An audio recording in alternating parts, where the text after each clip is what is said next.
सुप्रभात दोस्तों, welcome to S2 classes, Subra Saraswati classes. तो आज की क्लास में हम क्लास 12th की मैथमेटिक्स की शुरुआत करने जा रहे हैं। Physics chemistry side by side पढ़ाते जा रहे हैं और साथ साथ मैथमेटिक्स के भी वीडियोस बनाना शुरू कर रहे हैं आज से। अगर आप लोगों को अच्छा लगे तो इसी तरह जैसे आपने फिजिक्स केमिस्ट्री में हमारा सपोर्ट किया उसी तरह मैथ में बताओगे। अगर अच्छा नहीं लगेगा तो हम सुधार करने की कोशिश करेंगे। जैसा कि अभी अभी आप क्लास 12th में आए हो तो अभी क्या हो रहा है कि स्कूल में 90% बच्चों का मैट्रिक्स स्टार्ट हुआ है, तो हम भी मैट्रिक्स से ही स्टार्ट करते हैं। तो जो हमारा चैप्टर नंबर 3 है जिसका नाम है मैट्रिसेस। अब इसे 90% बच्चा ऐसे पढ़ता है मैट्रिक्स। तो देखो मैट्रिक्स जो है वो एक सिंगुलर वर्ड है। जब एक मैट्रिक्स की बात किया जाए तो मैट्रिक्स बोलेंगे। बहुत सारे मैट्रिक्स की बात की जाए तो पहला एक्सरसाइज है, दूसरा एक्सरसाइज है, तीसरा एक्सरसाइज है, चौथा एक्सरसाइज है, तो बहुत सारे मैट्रिक्स की बात की जा रही है। इसीलिए इसका नाम मैट्रिसेस कहते हैं क्योंकि ये एक प्लुरल वर्ड है। ठीक है, अब हम बात करते हैं कि मैट्रिक्स को हम कैसे डिनोट करते हैं। तो जान लो मैट्रिक्स को डिनोट करने का तरीका। सबसे पहले अगर कोई भी मैट्रिक्स को डिनोट करना है तो ए से जेड तक कोई भी एक अल्फाबेट लो, उसको कैपिटल लेटर में लिखो। यानी हमने सपोज करो लिखा matrix A is equal to, कोई भी लेटर यहां लिखो, ए लिखो, बी लिखो, सी लिखो, डी लिखो, पी लिखो, क्यू लिखो, ए से जेड में कुछ भी लिखो, लेकिन कैपिटल लेटर में होना चाहिए। ये लेटर कैसा होना चाहिए? कैपिटल लेटर में होना चाहिए। इक्वल टू, यहां पर एक रेक्टेंगुलर ब्रैकेट कोई कहता है, कोई स्क्वायर ब्रैकेट कहता है, कोई इसको बिग ब्रैकेट कहता है। यानी देख लो ऐसा ब्रैकेट होना चाहिए। इसके अंदर मान लो हमने लिख दिया 3 2 3 4 5 6 2 3 7, ऐसा कुछ लिख दिया। तो जो इसके अंदर इस स्क्वायर ब्रैकेट, इस रेक्टेंगुलर ब्रैकेट, इस बिग ब्रैकेट के अंदर में जो पाया जाता है उसको हम कहते हैं एलिमेंट ऑफ मैट्रिक्स। तो इस मैट्रिक का एलिमेंट 3 है, फिर 2 है, फिर 3 है, फिर 4 है, फिर 5 है, फिर 6 है, फिर 2 है, फिर 3 है, फिर 7 है। ठीक, ये जो हॉरिजॉन्टल लाइन होता है उसे हम मैट्रिक्स का रो कहते हैं। यानी हॉरिजॉन्टल लाइन को हम क्या कहते हैं? रो कहते हैं। हॉरिजॉन्टल लाइन में जो होता है उसको हम रो कहते हैं। और जो वर्टिकल लाइन में होता है, ऐसे जो वर्टिकल लाइन में आपको दिखेगा उसको हम कॉलम कहते हैं। यानी जो वर्टिकल लाइन में दिखेगा उसे हम कॉलम कहते हैं। अब इसके अंदर हमारे पास रो नंबर फर्स्ट ये है, ये हमारा रो नंबर सेकेंड है। 4 5 6 रो नंबर सेकेंड है। 2 3 7 जो है वो हमारा रो नंबर थर्ड है। उसी तरह 3 4 2 जो है हमारा वो कॉलम नंबर 1 है। 2 5 6 जो है वो हमारा कॉलम नंबर 2 है, कॉलम COULOMB, और कॉलम नंबर 2 है। उसी तरह 3 6 7 जो है वो हमारा कॉलम नंबर 3 है। यानी ये एक मैट्रिक्स ए है जिसका 3 रो है, 3 कॉलम है। रो जो होता है वो हॉरिजॉन्टल लाइन होता है और कॉलम जो होता है वो वर्टिकल लाइन होता है। अगर इस मैट्रिक्स का हमें कोई कहे ऑर्डर ऑफ मैट्रिक्स बताओ तो आप कहोगे रो इनटू कॉलम लिख दो, वही उसका ऑर्डर ऑफ मैट्रिक्स होगा। यानी इसके अंदर जो रो होता है उसको हम m से डिनोट करते हैं और जो कॉलम होता है उसको n से डिनोट करते हैं। तो इसका ऑर्डर क्या हो जाएगा? m into n। अब m की वैल्यू क्या है? 3 रो है, यानी m की वैल्यू हमें पता है 3 है और n की वैल्यू भी 3 है। यानी इस मैट्रिक्स का ऑर्डर हो गया 3 into 3 is the order of this matrix. यानी 3 रो, पहला वाला बताता है कि कितना रो है, दूसरा वाला बताता है कि कितना कॉलम है। ठीक है, तो 3 रो है, 3 कॉलम है। यानी एक मैट्रिक्स ए है जिसके अंदर 3 रो 3 कॉलम है और इस मैट्रिक्स का ऑर्डर 3 × 3 है, हॉरिजॉन्टल लाइन वाला रो है, वर्टिकल लाइन वाला कॉलम है। मैट्रिक्स को हमेशा कैपिटल लेटर से डिनोट करते हैं और जो मैट्रिक्स के एलिमेंट को लिखते हैं वो स्क्वायर ब्रैकेट या रेक्टेंगुलर ब्रैकेट या बिग ब्रैकेट के अंदर में लिखते हैं। ब्रैकेट देख लो, बोलने के लिए कोई रेक्टेंगुलर ब्रैकेट बोलता है, कोई स्क्वायर ब्रैकेट बोलता है, कोई बिग ब्रैकेट बोलता है। अच्छा, अब चीजों को आगे बढ़ाए तो पहला क्वेश्चन यहां से पूछ सकता है कि total number of element in the matrix A, ये जो मैट्रिक्स ए है इसके अंदर कितना एलिमेंट है। तो एक बच्चा कहेगा कि गिन लेते हैं 1 2 3 4 5 6 7 8 9, कोई कहेगा 9 एलिमेंट्स है। लेकिन जो बच्चा क्लास 12th में है, पढ़ के आया है, वो कहेगा जब भी हमें मैट्रिक्स का नंबर निकालना हो, एलिमेंट के, एक मैट्रिक्स के अंदर के एलिमेंट का नंबर निकालना हो, तो जो ऑर्डर होता है उन दोनों को मल्टीप्लाई कर दो। तो इसका जो ऑर्डर है वो क्या है, 3 × 3 मल्टीप्लाई करो तो 9 एलिमेंट्स। जैसे मान लो एक और मैट्रिक्स हम बनाते हैं, यहां लिख दिया 2 4 3 6।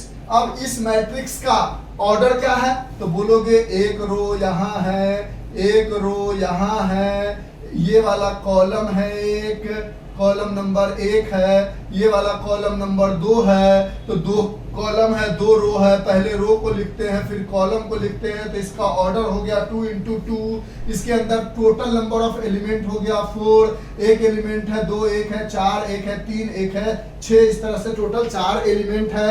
मान लो एक मैट्रिक्स हम बनाते हैं ऐसा, B बराबर, ये मान लो C बराबर रहा होता, B बराबर 1 लिख दिया, तो इस मैट्रिक्स का रो भी 1 है और कॉलम भी 1 है। तो इस मैट्रिक्स का ऑर्डर क्या हो गया, 1 × 1। तो बोलेगा total number of element in this matrix, तो 1 होगा, क्योंकि 1 × 1 जो है वो 1 आ जाएगा। यानी पहली चीज आपने देख ली कि कितने रो है, कितने कॉलम है और उस मैट्रिक्स का ऑर्डर कैसे निकालते हैं। वो मैट्रिक्स 1 × 1 मान लो एक और मैट्रिक्स बनाते हैं ऐसा 1 2 3 4 5 6। अब इस मैट्रिक्स में रो कितने हैं, 2 रो है, तो पहले रो लिख लो 2 × कॉलम कितने हैं 1 4 2 5 3 6, यानी 2 रो 1 कॉलम, यानी ये 2 × 3 का मैट्रिक्स है।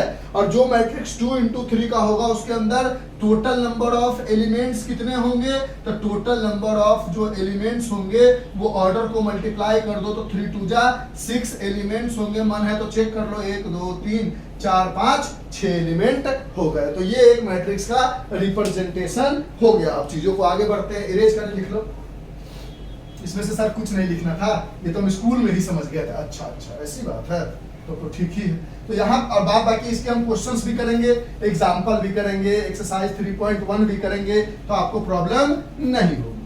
तो चलिए 3.1 के एग्जाम्पल एक्सरसाइज को करना तो है ही, उससे पहले हम आपके इसके थ्योरी को समझा देंगे, तो आपको दिक्कत ज्यादा नहीं होगा। अच्छा सर ऐसी बात है। तो अब आगे बढ़ते हैं। तो यहाँ तक हमने सीखा कि एक मैट्रिक्स ए है जिसके अंदर कोई एलिमेंट है 1 2 3 4 5 6 7 8 9, ये 3 × 3 का मैट्रिक्स है।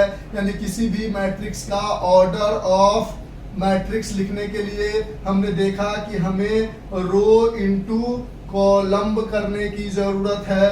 उसके बाद हमने देखा कि किसी भी मैट्रिक्स का टोटल नंबर ऑफ एलिमेंट्स क्या होगा, तो रो इनटू कॉलम का मतलब हुआ m × n। तो यहाँ पर यही होगा, m × n का जो वैल्यू आएगा mn मल्टीप्लाई करके वो उसका नंबर ऑफ एलिमेंट हो जाएगा। जैसे यहाँ पर m3 है, n3 है, तो ऑर्डर हो गया 3 × 3 और 3 × 3 हो जाता है 9, तो इसका नंबर ऑफ एलिमेंट्स 9 है। उसके बाद कहता है कि एक मैट्रिक्स का जो पहला पोजीशन होता है, अगर आप गौर से देखो इस मैट्रिक्स का, अगर मान लो हम कोई एलिमेंट नहीं डालते हैं, बोलते हैं 1 2 3 है, यहाँ एलिमेंट है, यहाँ एलिमेंट है, यहाँ एलिमेंट है सपोज, या मान लो डाल ही देते हैं डिजिट 1 2 3 4 5 6 7 8 9, ये 3 × 3 का मैट्रिक्स है।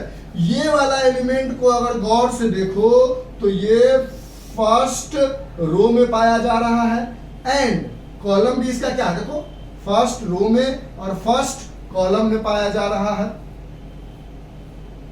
तो कहता है कि एक मैट्रिक्स के रो को रिप्रेजेंट करेंगे हम I से, यानी आई एथ रो, एंड कॉलम को रिप्रेजेंट करेंगे जे एथ कॉलम से। क्या मतलब समझाते हैं, आराम से, घबराना नहीं। तो इस दोनों को मिलाकर एक मैट्रिक्स का रिप्रेजेंटेशन दिया हुआ है कि a matrix can be represented as A small A I J M into N, जो पूरा लिखा हुआ है उसको लिख के फिर समझा देते हैं, ठीक है।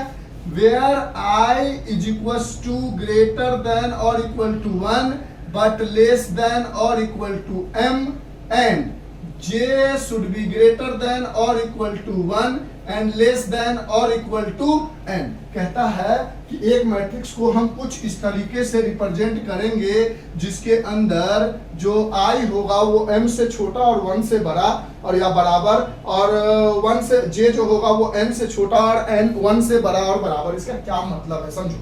जैसे इस मैट्रिक्स को देखो तो a से छोटा a से रिप्रेजेंट करते हैं, ये फर्स्ट रो फर्स्ट कॉलम में क्या एलिमेंट है 1 है। उसी तरह इस वाले एलिमेंट को देखो तो ये फर्स्ट रो सेकेंड कॉलम में पाया जा रहा है, देखो सेकेंड कॉलम है। उसी तरह इस वाले तो या फर्स्ट रो सेकेंड कॉलम का एलिमेंट क्या है 2 है। उसी तरह अगर इसको देखो तो कहता है ये फर्स्ट रो थर्ड कॉलम में पाया जा रहा है 3। उसी तरह अगर आपसे कोई पूछ दे सेकेंड रो थर्ड कॉलम में क्या है, तो सेकेंड रो ये हो गया, कॉलम थर्ड ये हो गया, ये कॉलम 2 कॉलम 3 कॉलम, यानी सेकेंड रो थर्ड कॉलम में 6 है। कोई पूछ they third row second column में क्या है, तो थर्ड रो ये है और सेकेंड कॉलम ये है, यानी 8 है। तो इसी को एक जनरल तरीके से रिप्रेजेंट कर देते हैं ए आई जे। अब देखो तो अगर हमने बोला कोई मैट्रिक्स जो है वो 2 into 3 का है, समझेंगे आराम से, बिल्कुल घबराना मत, हो जाएगा।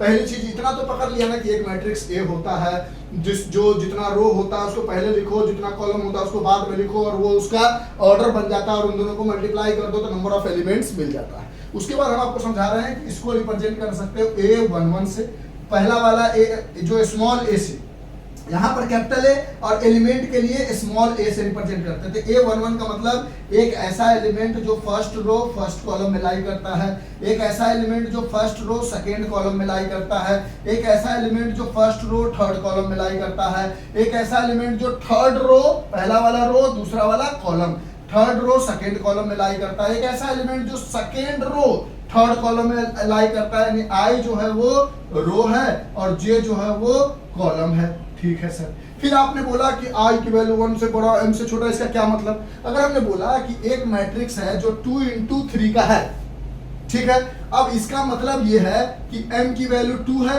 और n की वैल्यू 3 है, यानी एक मैट्रिक्स ऐसा बन रहा है जो कि 2 रो है। m की वैल्यू क्या होती है? रो होती है, और n की वैल्यू क्या होती है? कॉलम होती है, यानी 2 रो है, यानी 1 2 रो और 3 कॉलम है, यानी 1 2 3 4 5 6।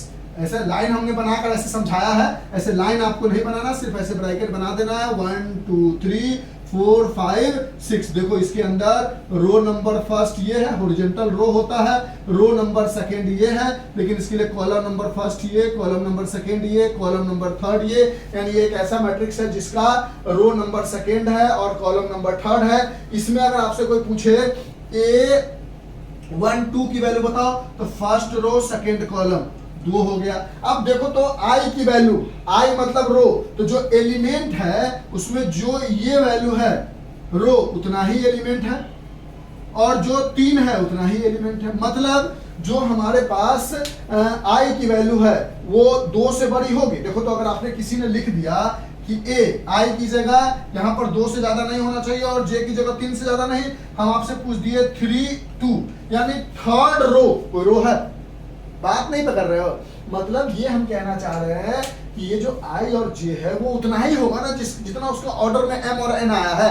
अब हम इसमें कहे कि थर्ड रो सेकेंड कॉलम का इसमें क्या एलिमेंट है, तो आप कहोगे सर थर्ड रो कहाँ है, यानी i जो है वो मैक्सिमम कितना हो सकता है 2, और j जो है वो मैक्सिमम कितना हो सकता है 3। सेकेंड रो थर्ड कॉलम का एलिमेंट क्या है 6, यानी इससे ज्यादा नहीं बढ़ सकते क्योंकि इससे ज्यादा एलिमेंट है ही नहीं, यानी ये i और j जो है वो 2 into 3 का जो मैट्रिक्स है उसके अकॉर्डिंग डिसाइड होगा कि IJ जो है वो मैक्सिमम A23 बन सकता है, A43 नहीं बन सकता, क्योंकि I की वैल्यू मैक्सिमम 2 रो तक जा सकती है और J की वैल्यू मैक्सिमम 3 कॉलम तक जा सकती है। अगर समझ में आया तो ठीक है, नहीं समझ में आया तब भी कोई दिक्कत नहीं है, क्योंकि इसके क्वेश्चंस भी हम करेंगे। यानी 4 चीजें 5 चीजें हमने देखा।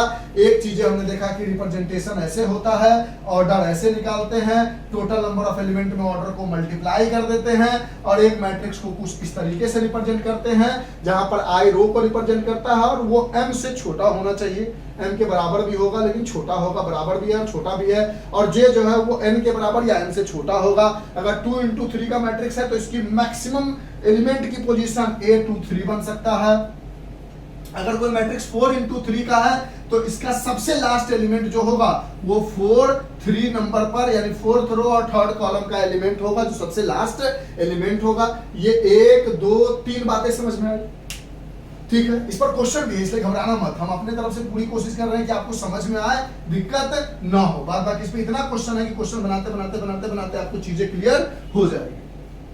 तो मैथमेटिक्स में चीजें, बहुत सारी चीजें थ्योरी से समझ में आती है और बहुत सारी चीजें ऐसे भी समझ में आ जाती है। यहाँ तक हमने ये बात देखा, ये बात देखा, ये बात देखा और ये बात समझी। अब अगर हम आगे बढ़ाए तो हम बात करने जा रहे हैं अब टाइप्स ऑफ मैट्रिक्स का। तो टाइप्स ऑफ मैट्रिक्स में पहला अगर हमें कहता है कि कोई एक रो मैट्रिक्स है, रो मैट्रिक्स का मतलब क्या हुआ कि जिसमें m की वैल्यू हमेशा 1 हो, यानी एक रो हो, n कुछ भी हो सकता है, एनीथिंग 1 से बड़ा और कुछ भी हो सकता है, यानी n की वैल्यू कुछ भी हो सकता है लेकिन m हमेशा 1 हो। मतलब ऐसा कुछ 1 2 3 4 5 6। अब इसमें कितने रो है? एक रो है। कॉलम कितने हैं? बहुत सारे, 1 2 3 4 5 6 कॉलम है। एक कॉलम ये है, दूसरा कॉलम ये है, तीसरा कॉलम ये है, चौथा कॉलम ये है, पांचवा कॉलम ये है, छठा कॉलम ये है, यानी एक ऐसा मैट्रिक्स जिसमें रो सिर्फ एक हो उसको रो मैट्रिक्स कहेंगे। उसी तरह दूसरा आपको देखने को मिलेगा कॉलम मैट्रिक्स, एक ऐसा मैट्रिक्स जिसके अंदर n की वैल्यू 1 हो, यानी रो मैट्रिक्स को कह सकते हो जिसके पास सिंगल रो हो। कॉलम मैट्रिक्स कह सकते हो जिसके पास सिंगल कॉलम हो, ठीक है। जैसे ये बना दिया हमने 2 3 5 7, यानी इसके पास सिर्फ एक कॉलम है। कॉलम कितना है? एक है। रो है 1 2 3 4 रो है। फर्स्ट रो ये है, सेकेंड रो ये है, थर्ड रो ये है, यानी रो कितना है उससे फर्क नहीं पड़ता, 4 हो सकता है, 5 हो सकता है, 6 हो सकता है, लेकिन जो हमारा कॉलम है वो सिर्फ एक होना चाहिए, उसको कॉलम मैट्रिक्स कहते हैं। रो मैट्रिक्स जिसमें सिर्फ एक रो हो उसको रो मैट्रिक्स, कॉलम मैट्रिक्स जिसमें एक कॉलम हो उसको कॉलम मैट्रिक्स। तीसरा है हमारे पास स्क्वायर मैट्रिक्स। स्क्वायर से पहले समझ लो रेक्टेंगुलर मैट्रिक्स, रेक्टेंगुलर मैट्रिक्स। तो कहता है रेक्टेंगुलर मैट्रिक्स वो मैट्रिक्स है जहां पर m not equal to n है, यानी रेक्टेंगल की तरह बने। रेक्टेंगल कैसा बनेगा? जैसे 1 2 3 4 5 6 7 8, इसके अंदर रो कितना है? 1 2 रो है, इनटू कॉलम कितना है? 1 2 3 4 कॉलम। ये लाइन हम देते हैं लेकिन आप एग्जाम में मत देना। 2 रो 4 कॉलम है, यानी जिसका m और n बराबर ना हो उसको हम कहते हैं रेक्टेंगुलर मैट्रिक्स। और चौथा होता है हमारे पास स्क्वायर मैट्रिक्स। स्क्वायर मैट्रिक्स में जहां m बराबर n हो, जैसे ये बना लो, यहां पर सिर्फ डाल दो एक एलिमेंट, 1 डाल दो या 2 डाल दो, कुछ भी डाल दो। अब ये कैसा है? 1 into 1 का मैट्रिक्स है जहां m और n बराबर है, या मतलब जो स्क्वायर की तरह बने 2 3 4 5। ये क्या है? 2 into 2 का मैट्रिक्स है जहां पर m और n बराबर है, यानी स्क्वायर मैट्रिक्स वो मैट्रिक्स होता है जिसका जो m और n है आपस में बराबर हो। अगर मान लो यहाँ पर हमने डाल दिया 1 2 3 4 5 6 7 8 9, इसमें कितना रो है भैया? 1 2 3, कॉलम कितना है? 3, यानी 3 into 3 का मैट्रिक्स है। यानी स्क्वायर मैट्रिक्स हो सकता है 1 into 1 का मैट्रिक्स, 2 into 2 का मैट्रिक्स, 3 into 3 का मैट्रिक्स, 4 into 4 का मैट्रिक्स, 5 इंटू 5 का मैट्रिक्स, जहां पर m और n बराबर हो वो स्क्वायर मैट्रिक्स, जहां पर सिर्फ एक रो हो रो मैट्रिक्स, जहां पर सिर्फ एक कॉलम हो रो कितना भी हो चलेगा कॉलम मैट्रिक्स। रेक्टेंगुलर मैट्रिक्स जहां पर m और n बराबर ना हो। एक मैट्रिक्स को रिप्रेजेंट ऐसे करते हैं, उसका ऑर्डर लिखने का तरीका है रो इंटू कॉलम कर दो, वो उसका ऑर्डर बताएगा। रो को m से रिप्रेजेंट करते हैं, कॉलम को n से रिप्रेजेंट करते हैं। उसका एलिमेंट निकालना है तो जो ऑर्डर आया है उन दोनों को मल्टीप्लाई कर दो, उतना ही एलिमेंट उसके अंदर पाया जाएगा। उसके बाद जो एक मैट्रिक्स का रिप्रेजेंटेशन होता है वो कैपिटल A, यानी कोई A मैट्रिक्स है जिसका एलिमेंट A है वो i j है। i j कहने का मतलब हमने बोला i की वैल्यू 1, j की वैल्यू 3, यानी A13 यानी फर्स्ट रो और थर्ड कॉलम में पाए जाने वाला एलिमेंट कौन सा है किसी मैट्रिक्स का। जैसे इसमें फर्स्ट रो और थर्ड कॉलम, तो फर्स्ट रो ये वाला, थर्ड कॉलम ये वाला, यानी फर्स्ट रो थर्ड कॉलम में 3 पाया जाता है। कंडीशन ये है कि i की वैल्यू m से छोटा होगा। अब जितना रो है उससे ज्यादा नंबर का एलिमेंट पूछोगे तो कहां से आएगा, जितना रो है उतना ही एलिमेंट पाया जाएगा और जितना कॉलम है उसी नंबर पे दिया जाएगा। यानी i j जो है वो कहीं ना कहीं m या m से छोटा और n या n से छोटा होगा j। ये सारी कहानी हो गई हमारे पास row, column, rectangular, square, representation, order and total number of elements की कहानी। और वो रिप्रेजेंटेशन में अगर थोड़ा भी कंफ्यूजन होगा, वैसे हमें नहीं लगता कंफ्यूजन होना चाहिए, तो इसको ऐसे कहते हैं ith row and jth column. अगर कंफ्यूजन होगा तो हम इसको आगे और क्वेश्चन में भी है तो हम समझाते हुए बताते हुए चले जाएंगे, आपको दिक्कत नहीं होगा। इन सब बातों को जल्दी से लिखो, फिर हम आगे कहानी को बढ़ाते हैं और इसके क्वेश्चंस भी बना के दिखाएंगे। जल्दी लिखो। लिख लिया? इरेज करें। अब देखो यहां से अगर हम आगे बढ़ेंगे तो अब हम स्क्वायर मैट्रिक्स के बारे में जानेंगे। अभी अभी आपने क्या देखा, रो मैट्रिक्स, कॉलम मैट्रिक्स तो समझ गए। अब स्क्वायर मैट्रिक्स 4 तरह के होते हैं। कितने तरह के? 4 तरह के। समझाते हैं। देखो पहले आपने देखा स्क्वायर मैट्रिक्स और उसका कंडीशन आप समझ गए, जहां पर m बराबर n हो, यानी नंबर ऑफ रोज और नंबर ऑफ कॉलम आपस में इक्वल हो। वो मैट्रिक्स ऐसा हो सकता है जिसके अंदर कोई एक एलिमेंट हो, या वो मैट्रिक्स हो सकता है 1 2 3 4, यानी ये 1 इंटू 1 का है, ये 2 इंटू 2 का है। उसी तरह हो सकता है 1 2 3 4 5 6 7 8 9 3 इंटू 3 का मैट्रिक्स। अब कहता है स्क्वायर मैट्रिक्स जो है वो 4 तरह के हैं। सबसे पहला डायगोनल मैट्रिक्स, दूसरा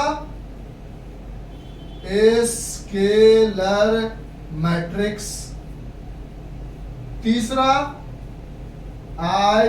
आइडेंटिटी मैट्रिक्स, चौथा नल मैट्रिक्स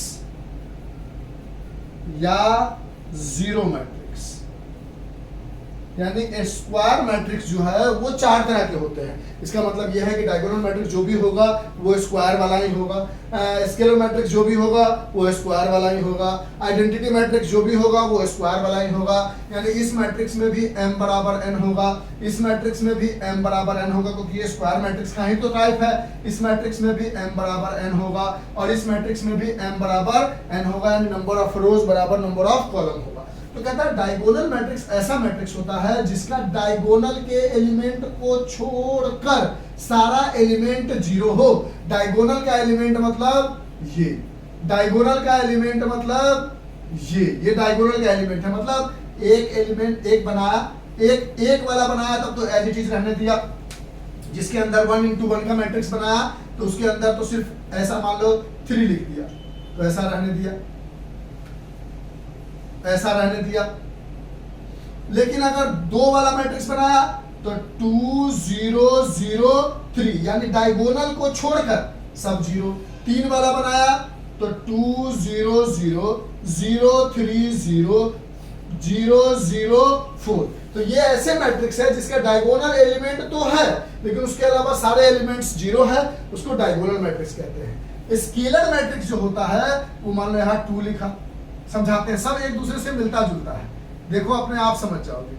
3 0 0 0 0 0 3 0 0 0 3 सबको बना देते हैं, अपने आप समझ जाओगे। Identity matrix 1 1 0 0 1 1 0 0 0 1 0 0 0 1 0 0 0 0 0 0 0 0 0 0 0 0 0 0। अब कहता है देखो जीरो मैट्रिक्स या नल मैट्रिक्स जिसका सब एलिमेंट जीरो, पहला वाला मैट्रिक्स ए है मान लो, ऐसा कुछ, ये बी मैट्रिक्स है, ये सी मैट्रिक्स है, ये पी मैट्रिक्स है, ये क्यू मैट्रिक्स है, ये आर मैट्रिक्स है, ये एम है, ये एन है, ये एम एन ओ मत लिखो, इसको लिख देते हैं as matrix, M N as लिख देते हैं, ये एक्स मैट्रिक्स है, ये वाई मैट्रिक्स है, ये जेड मैट्रिक्स है। तो देखो सारे के सारे स्क्वायर मैट्रिक्स है, इसलिए सब स्क्वायर के टाइप है, जहां पर m बराबर n है, यहां तक कोई दिक्कत नहीं। डायगोनल मैट्रिक्स जो है उसका डायगोनल एलिमेंट कुछ भी हो सकता है उसके अलावा जीरो। स्केलर मैट्रिक्स में उसका डायगोनल एलिमेंट जो भी हो वो हर जगह सेम हो और उसके अलावा जीरो। आइडेंटिटी मैट्रिक्स में उसका जो डायगोनल हो वो सिर्फ वन ही हो तो वो आइडेंटिटी। जीरो मैट्रिक्स में सब जीरो, मतलब डायगोनल एलिमेंट अगर सब सेम है तो स्केलर मैट्रिक्स, अगर डायगोनल एलिमेंट सिर्फ वन वन वन है तो आइडेंटिटी मैट्रिक्स, और डायगोनल एलिमेंट कुछ भी है तो वो डायगोनल मैट्रिक्स। सिर्फ सब में कंडीशन क्या है कि डायगोनल एलिमेंट को छोड़कर सारे के सारे एलिमेंट जीरो होने चाहिए, यानी इन सारे एलिमेंट्स का इसका कंडीशन क्या है कि only diagonal elements are there, यानी सिर्फ इसको लिखने की जरूरत है नहीं, लिख के नहीं समझाते, सीधे समझो सीधे समझो। एक बार बोलो हाँ हम मान जाएंगे कि समझ गए। सर वर्चुअल में कैसे हम बोले, हमारा फील समझ जाओगे आप, आपके दिल और दिमाग की बातें हम समझ लेंगे। हम कह रहे हैं देख लो ये मैट्रिक्स को जिसके डायगोनल को छोड़कर सब जीरो हो, सब की कंडीशन वही है। डायगोनल इसमें क्या है, ये है, इसमें क्या है, ये है। देखो आराम से समझो, आराम से आराम से आराम से, जिसको हम लगा रहे हैं ये डायगोनल है, एक वाला एलिमेंट में तो वही डायगोनल है, ये डायगोनल है, ये डायगोनल है, ठीक है। तो कहता है डायगोनल को छोड़ के सब जीरो होना चाहिए इस सब मैट्रिक्स में। पहला कंडीशन ये है कि diagonal elements are only there except each and every element are zero.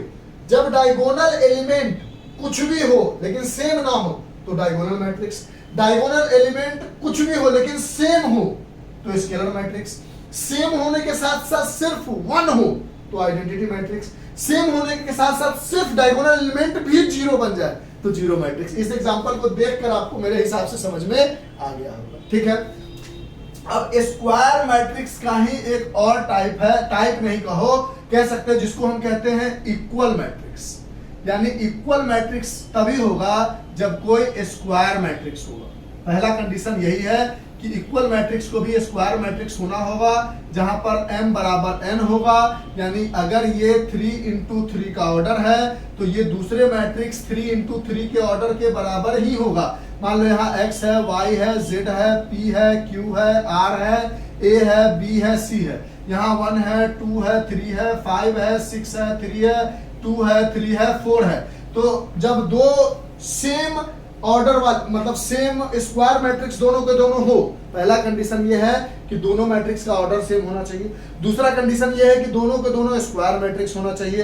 अगर ऐसा कंडीशन है तो x बराबर 1, y बराबर 2, z बराबर 3, p बराबर 5, q बराबर 6, r बराबर 3, a बराबर 2, b बराबर 3, c बराबर 4। यानी ओवरऑल हमने बोला जो सामने सामने पड़े, यानी a11 इसका जो a11 होगा यानी फर्स्ट रो फर्स्ट कॉलम, ये बराबर होगा इसके भी ए डैश मान लेते हैं इसके 1 1 के, यानी A11 बराबर होगा A-11 के। उसी तरह अगर हमने बोला A23 तो ये बराबर होगा A-23 के, यानी इसके जिस रो जिस कॉलम पर जो एलिमेंट आ रहा है उसके भी उसी रो और उसी कॉलम पे वो एलिमेंट आना चाहिए, तो दोनों आपस मतलब आएगा और दोनों आपस में बराबर होगा। इक्वल मैट्रिक्स का मतलब इसका फर्स्ट रो फर्स्ट कॉलम का एलिमेंट इसके फर्स्ट रो फर्स्ट कॉलम के एलिमेंट के बराबर,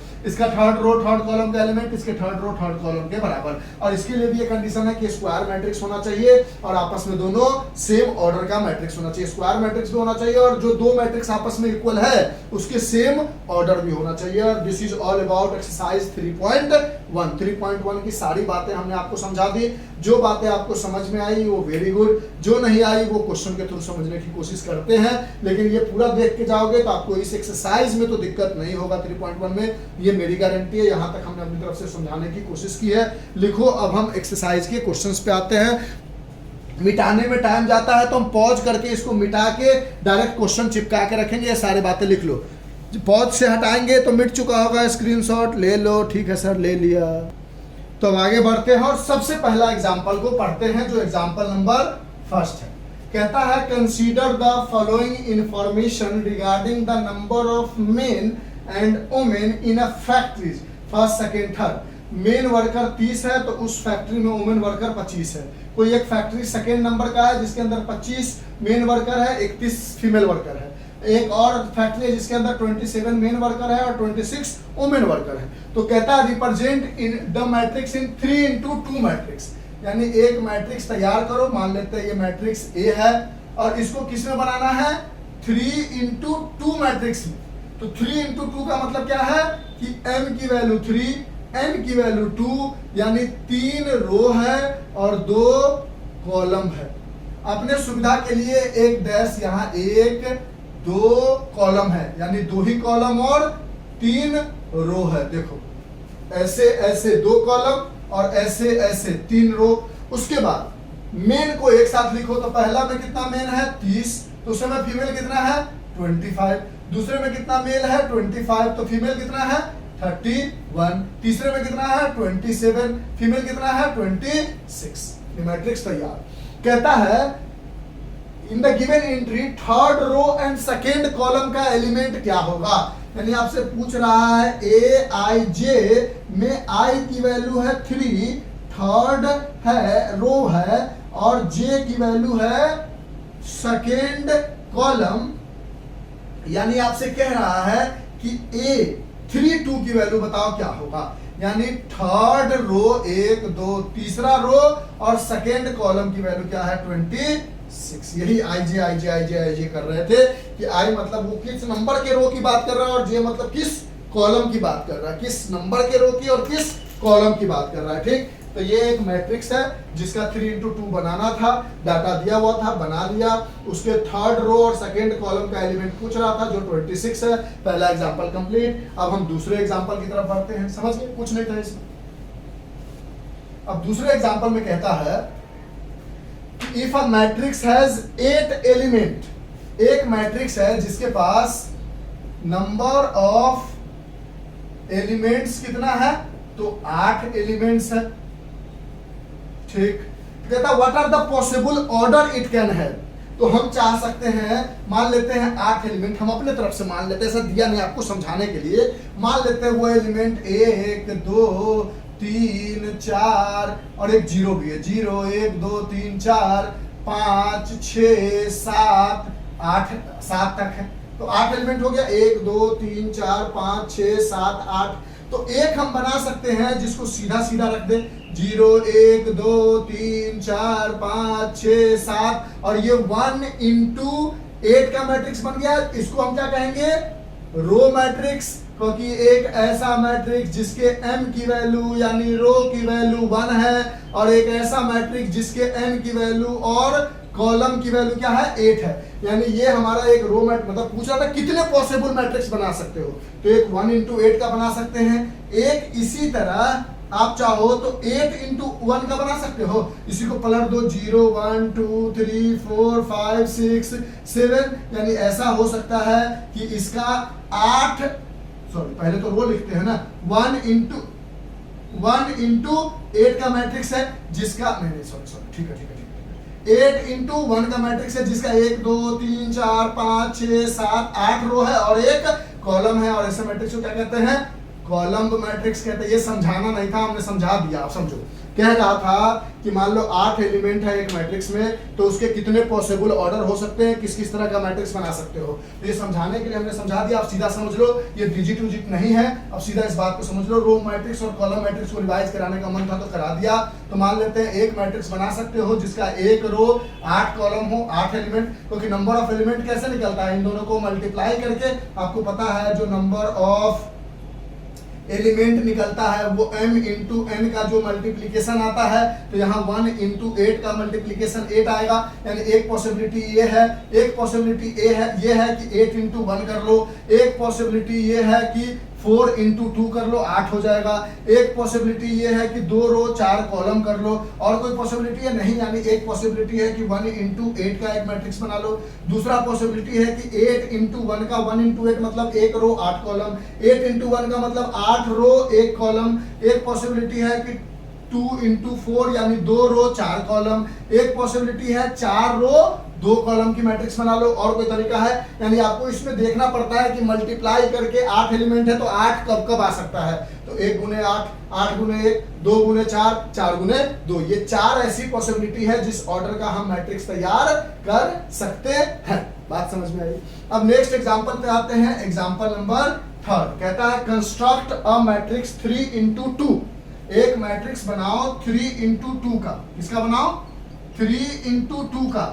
3 इंटू 2 मतलब जिसके m की वैल्यू यानी जिसके रो की वैल्यू 3 हो, जिसके n की वैल्यू यानी जिसके कॉलम की वैल्यू 2 हो। यानी एक A11 होगा first row first column, A12 होगा, 2 ही कॉलम बनाना है तो 2 तक ही जाएगा।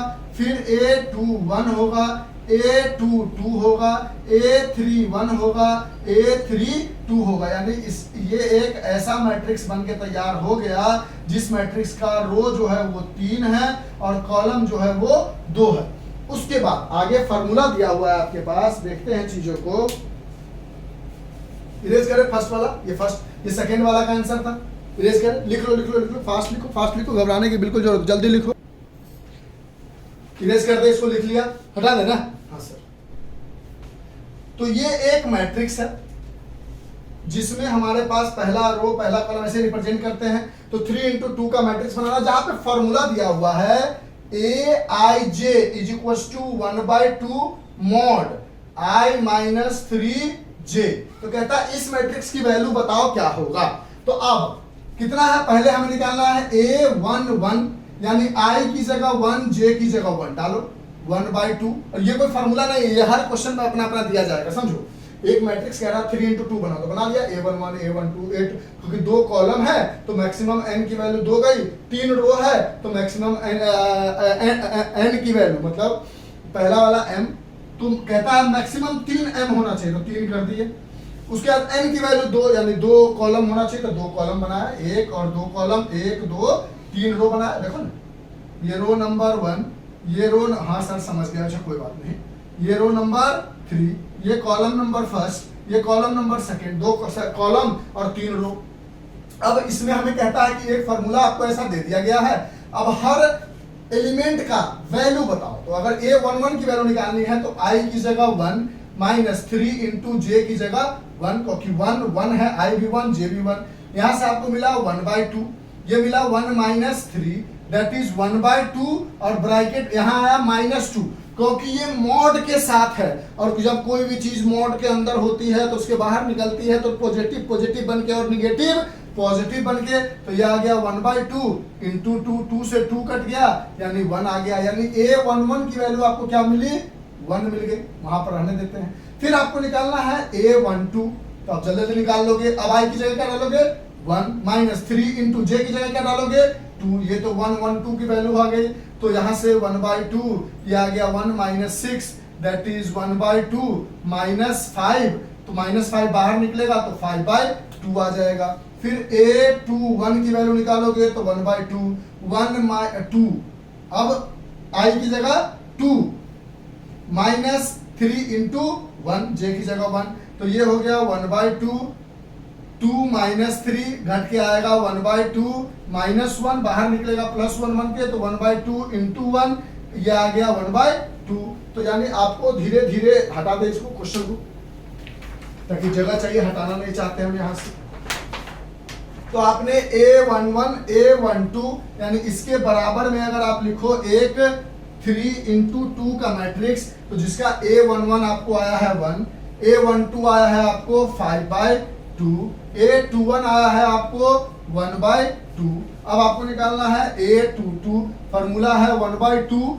अब I की जगह 2 माइनस J की जगह भी 2, क्योंकि 2 और 2 है, तो यहां से मिल गया आपको 1/2, 2 माइनस 6 दैट इज 1/2, और ये आ गया मॉड में -4, मॉड से बाहर कुछ भी निकलेगा तो माइनस प्लस बन के निकलेगा, 2 बार में कट गया, यानी ये आ गया 2। फिर निकालना है A31, क्योंकि A22 निकाल चुके, अब A31 निकालना है, यानी I की जगह 3, J की जगह 1, 1/2, I की जगह 3 माइनस 3 इंटू J की जगह 1, ये आ गया 1/2, 3 माइनस 3 क्या हो जाएगा 0, और 0 बाहर निकलेगा 0 बन के, ये वैल्यू आ जाएगी 0, यानी ये 0 आ गया। फिर निकालना है A32, तो 1/2, I की जगह 3 माइनस J की जगह 2, तो 3 इंटू 2 फॉर्मूला यही यूज कर रहे हैं ब्रैकेट में, मॉड में, तो 1/2, 3 माइनस 6, ये घट के आ गया 1/2, ये हो गया -3, -3 बाहर निकला +3 बन के, तो 1/2 इंटू 3 दैट इज 3/2, यानी ये एक मैट्रिक्स आ गया 1 5/2 1/2 2 0 3/2 इज अ मैट्रिक्स। जब ये फॉर्मूला दिया गया था तब A11 A12 करके हमने निकाल लिया। तो एग्जांपल नंबर 3 हुआ। अब इसको जल्दी से लिखो, इसको मिटाते हुए पॉज करेंगे, मिटाएंगे और फिर उसको चिपका लेंगे, ये सब टाइम बचा लेंगे ताकि आपको कम टाइम में चीजें अच्छे से मिल जाए। जल्दी लिखो। अब एग्जांपल नंबर 4 पे आते हैं। एग्जांपल नंबर 4 में कहता है if this matrix is equal to this, यानी इक्वल मैट्रिक्स है। देखो x + 3 z + 4 2y - 7, यहाँ फिर -6 a - 1 0 b - 3 -21 0। इसका ऑर्डर क्या है 3 इंटू 3, 3 रो और 3 कॉलम, इज इक्वल टू यहां दिया हुआ है 0 6 3y - 2, फिर दिया हुआ है -6 -3 2c + 2, फिर है 2b + 4 -21 0। अब देखो ये भी 3 इंटू 3 का मैट्रिक्स है, यानी दोनों स्क्वायर मैट्रिक्स है और दोनों का ऑर्डर सेम है, यानी ये इक्वल मैट्रिक्स की तरह ट्रीट हो सकता है और बीच में इक्वल टू साइन है। अब इसमें कह रहा है कि find the value of a b c and d, जो भी इसमें दिया हुआ है if this equal to this, तो सबकी वैल्यू निकाल के दिखाओ, जो भी सॉरी x y z जो भी चीज है उसकी वैल्यू निकाल के दिखाओ। यही क्वेश्चन था कि हमने मिस कर दिया, एक मिनट देख लेने दो बुक में क्वेश्चन को, question example number 4, example number 4। हाँ ठीक है, इसमें कह रहा था कि ये दोनों मैट्रिक्स आपस में इक्वल है। Example number 2 3,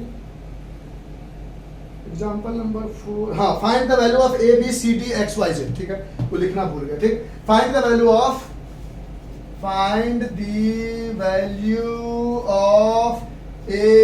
b c x y z, जो भी इसमें अल्फाबेट है उसकी वैल्यू बताओ।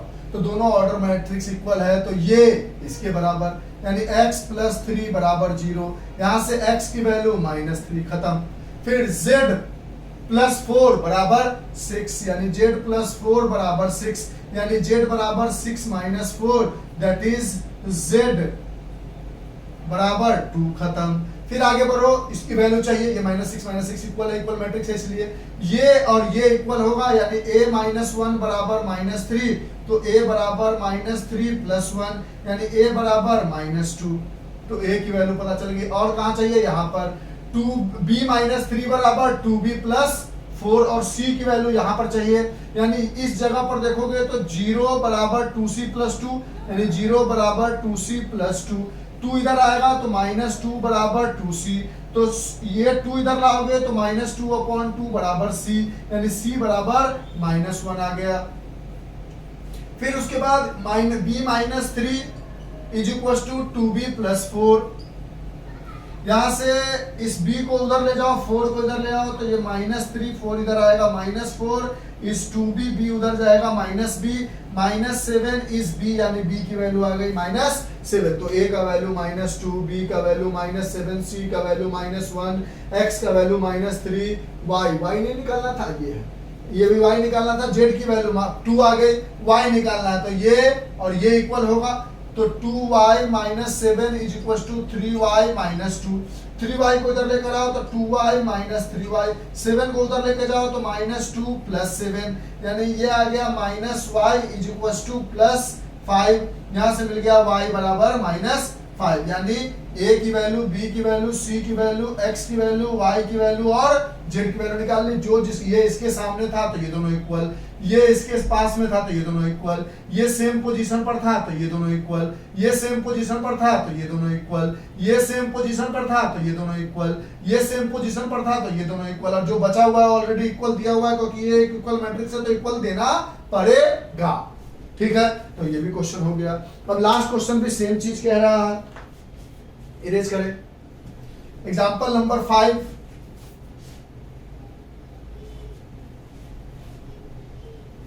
एग्जाम्पल नंबर 5 में हमारे पास फिर वही कह रहा है कि दो मैट्रिक्स दिया हुआ है, उसमें ए बी सी डी की वैल्यू बताओ, दोनों के बीच में इक्वल टू साइन है।